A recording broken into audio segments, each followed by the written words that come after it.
Bonjour Madame Roland. Et bienvenue sur notre plateau. Merci d'avoir accepté notre invitation de si bonne heure. Alors on parle de comment communiquer, surtout en cette période qui est très délicate, et on constate une vaste campagne de communication sur cette pandémie qu'est le coronavirus. Mais comment bien l'orienter? Écoutez, merci de me recevoir. Je suis très contente d'être là ce matin. La communication, c'est d'abord une question de responsabilité. Nous sommes tous face à cette situation qui est inédite pour la planète et effectivement, ça fait peur. Face à cette peur, il faut faire attention, il faut être responsable.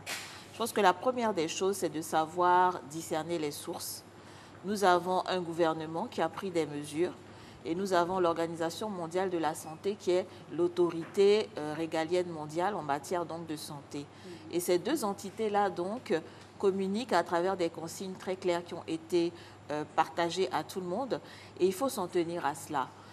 Aujourd'hui, malheureusement, on assiste à une déferlante de toutes sortes d'informations, mais le premier point, c'est la responsabilité vis-à-vis des sources. Si ce n'est pas une source gouvernementale et si ça ne vient pas de l'OMS, eh bien, il ne faut pas, surtout pas partager, s'y fier et en faire la promotion.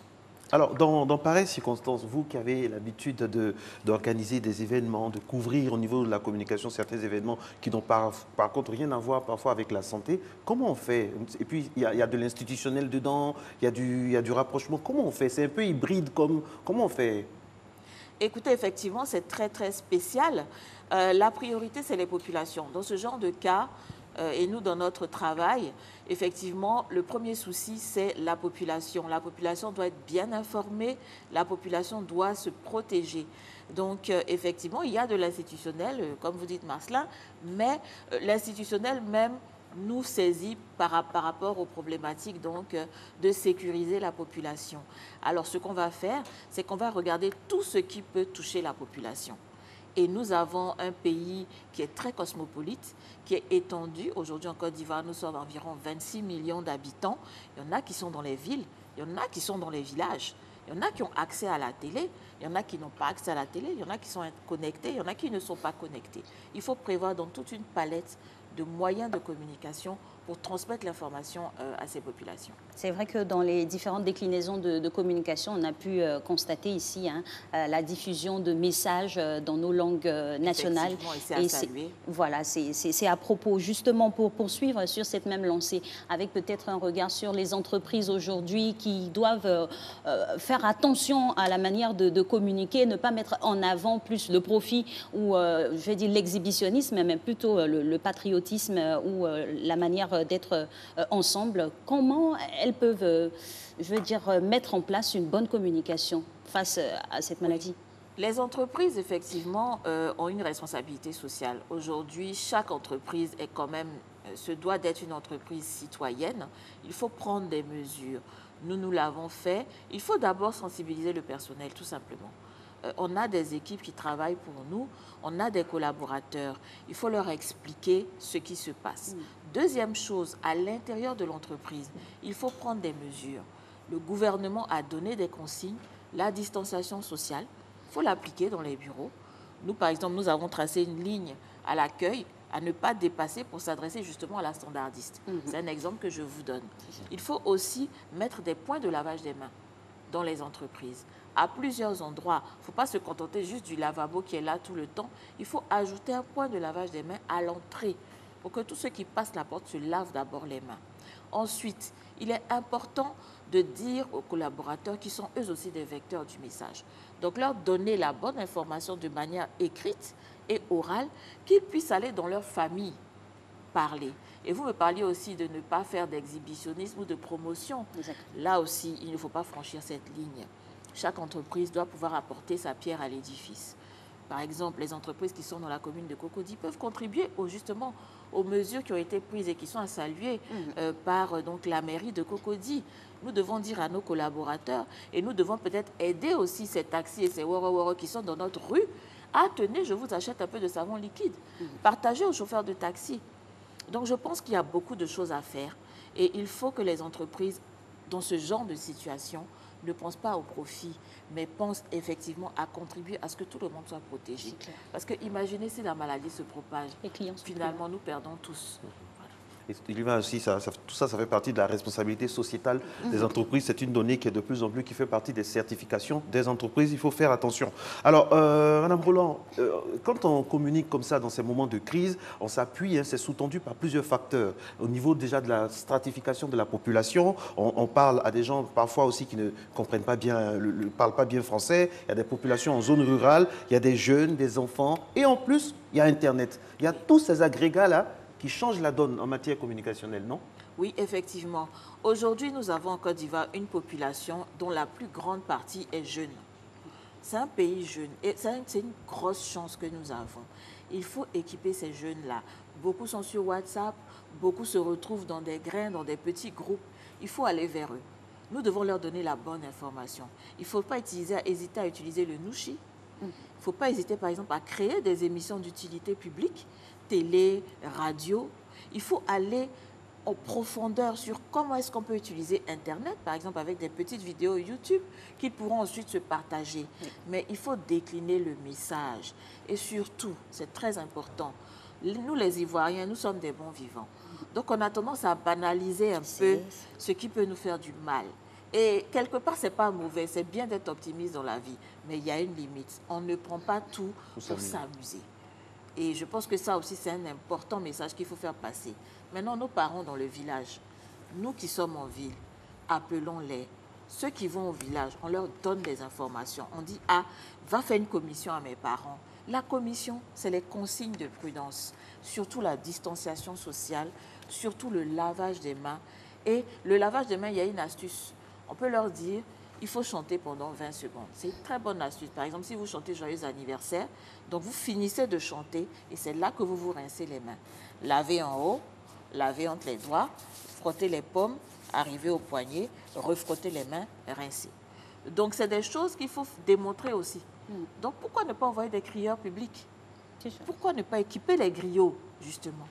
Et utilisons aussi nos chefs religieux qui aujourd'hui sont un peu limités puisque les lieux de culte sont fermés, mais ils sont dans les communautés et sont quand même écoutés.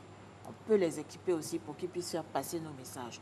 Donc il y a plusieurs solutions comme ça pour la communication de crise qui peuvent nous aider et surtout dire aux Ivoiriens qu'on ne prend pas tout pour s'amuser. Justement, parlant de canaux de communication et de mécènes, il n'est pas rare de voir des célébrités qui s'accoutent à des causes peut-être, je ne dirais pas moins importantes, mais pas alarmantes en pareilles circonstances. Mais aujourd'hui, tout le monde doit être mis à contribution. Exactement. Alors, moi, je lance un appel à toutes les personnalités, à toutes les célébrités de se saisir de la question. Nous avons vu aux États-Unis, nous avons vu en Europe. Actuellement, même, il y a un challenge de lavage des mains qui est en train d'être lancé par toutes les stars américaines. C'est la responsabilité aussi de nos acteurs que nous aimons tant, les animateurs de télé que nous aimons tant, les chanteurs, les personnalités même politiques, pourquoi pas. Oui.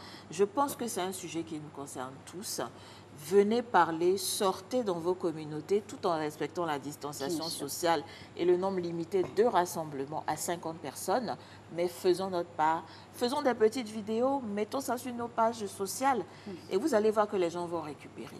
Parce que si Marcelin fait un petit message, beaucoup de charmantes dames vont le partager. Alors, on reste justement dans la spirale de la communication. Et vous, très chers Ivoiriens, très chers Abidjanais, qu'est-ce que vous pensez de la communication actuellement par rapport à tout ce qui rythme ce Covid-19? Nous sommes allés, grâce à notre reporter Emmanuel Bonzo, vous interroger. Avec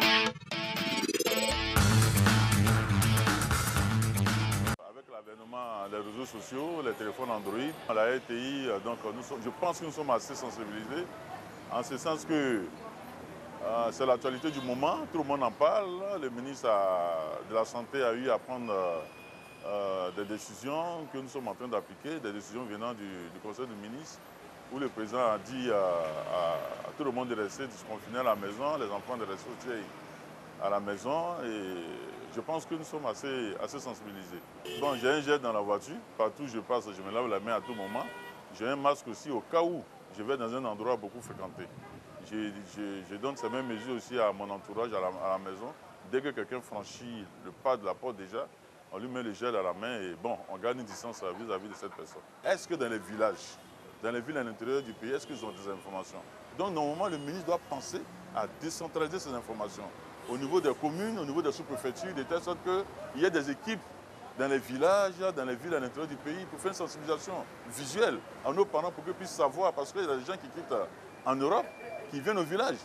À Abidjan, c'est vrai, nous sommes en ville, mais nous constatons que plusieurs personnes ne respectent pas, n'est-ce pas, les mesures que le gouvernement a prises.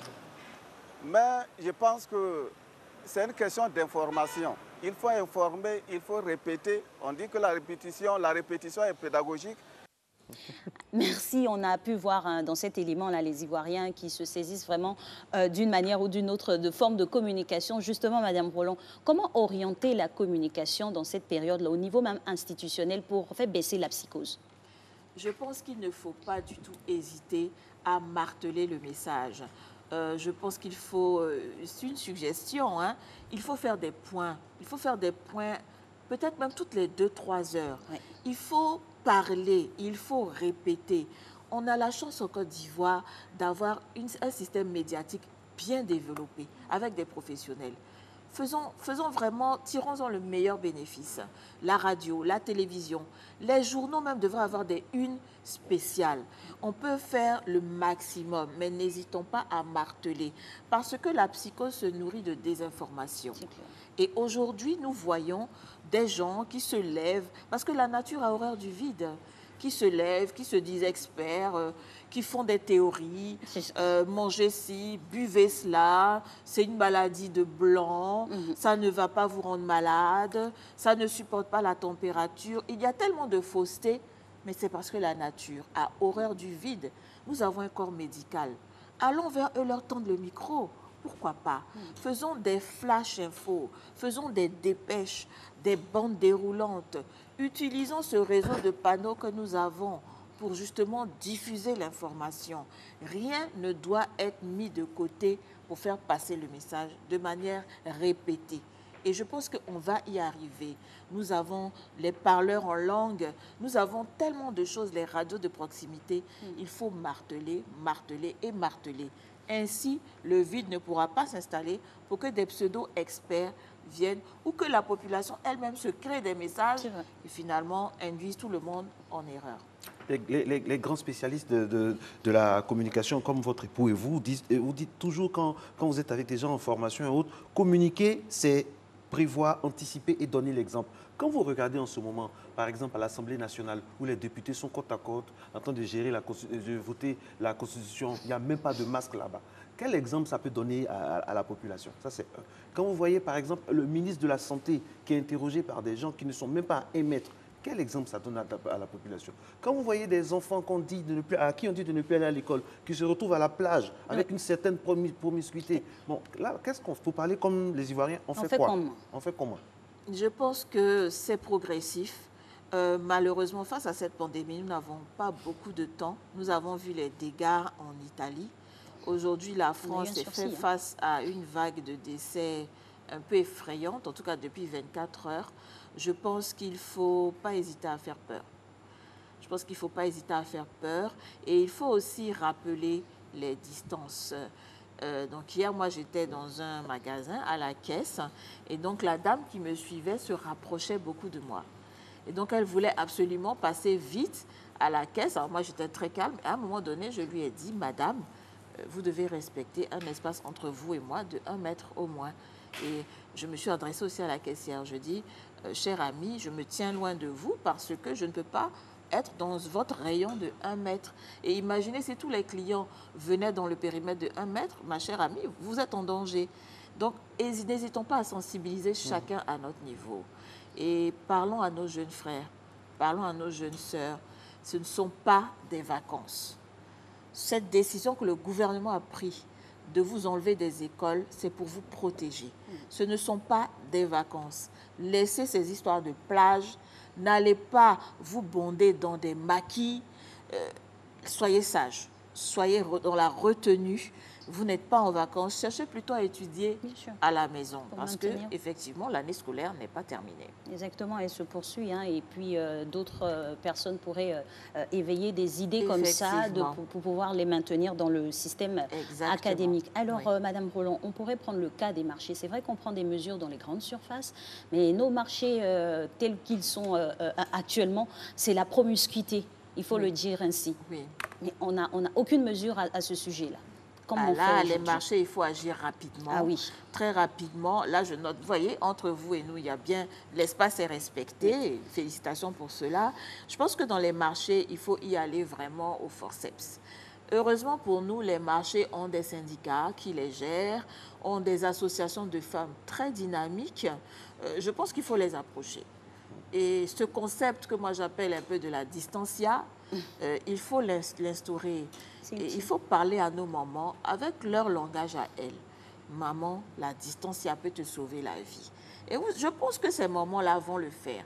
Vous savez, les mamies du marché, vous leur remenez n'importe quel concept, elles appliquent. Mais il faut y aller au forceps, il faut le dire. La distance vous protège. Et il faut faire comprendre clairement qu'il y a la mort au bout de l'imprudence, il y a la mort au bout de l'inconscience et il y a la mort aussi au bout du non-respect des consignes.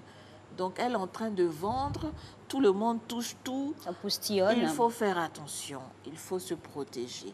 Et arrêtons d'emmener les bébés partout. Les bébés et les personnes âgées, normalement, devraient être actuellement en confinement. Il faut le faire.